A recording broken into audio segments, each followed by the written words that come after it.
Bueno, te cuento, pues mi trabajo está dirigido más que todo al tema de factores generadores de violencia, el tema de corrupción. Trabajamos con temas de medio ambiente. Le journalisme en Colombie est un terrain dangereux. En 2017, le pays occupait la 129e place sur 180 dans le classement mondial de la liberté de la presse, selon Reporters sans frontières. Ce climat de violence et de censure est alimenté par la persistance du conflit armé, les groupes paramilitaires et l'influence des cartels de la drogue. Pourtant, malgré ces menaces, des journalistes comme Rafael Moreno ont choisi de poursuivre leur mission, exposer la vérité. En octobre 2022, Rafael Moreno, journaliste d'investigation colombien, a payé de sa vie son engagement pour la vérité. Ces enquêtes avaient mis au jour des scandales de corruption à grande échelle dans la région de Cordoba. Des millions de dollars détournés, des citoyens abandonnés par ceux qui étaient censés les servir. Rafael écrivait pour La Voz de Cordoba, un média local indépendant. Ces articles dénonçaient l'impunité des élites politiques et économiques, mettant en lumière des pratiques de corruption et des abus de pouvoir qui touchaient au cœur même de la société colombienne. Mais Rafael Moreno n'était pas seulement un journaliste. Il était un investigateur acharné, un homme qui s'était fait une mission de dénoncer la fraude et les crimes au plus haut niveau.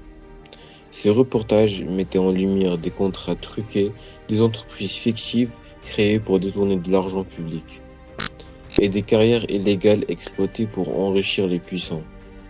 Dans l'un de ses derniers articles, il affirmait publiquement qu'il recevait des menaces, mais qu'il ne comptait pas se laisser intimider. Je ne peux pas abandonner. Si je me tais, il gagne. Alors je continue. Rafael Moreno, 2022. Ces mots résumaient son engagement. Rafael Moreno savait que chaque enquête qu'il menait était un combat contre l'impunité et la corruption. Il savait aussi que sa vie était en danger, mais il n'a jamais fléchi. Son travail, malgré les menaces et les risques, est devenu une référence pour tous ceux qui se battent pour la liberté d'expression en Colombie. Un pays où le silence peut être une question de survie. Le 16 octobre 2022, Rafael Moreno a été assassiné.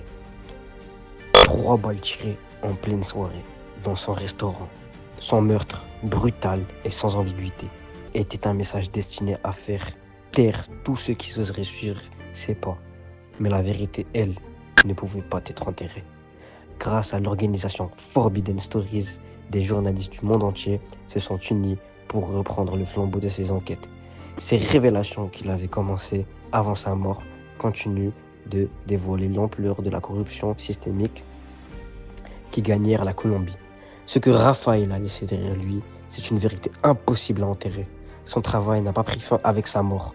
Au contraire, il a donné naissance à un mouvement mondial et journaliste déterminé à aller jusqu'au bout de ses investigations. Rafael Moreno a sacrifié sa vie pour défendre la vérité. Un acte de courage ultime dans un pays où dénoncer les puissants est un risque mortel. Aujourd'hui, son héritage inspire des journalistes partout dans le monde. Comme il le disait si bien, si nous nous taisons, ils gagnent. Ce message résonne encore aujourd'hui, bien au-delà des frontières de la Colombie, et rappelle à chacun de nous l'importance de défendre la liberté de la presse, peu importe le prix à payer.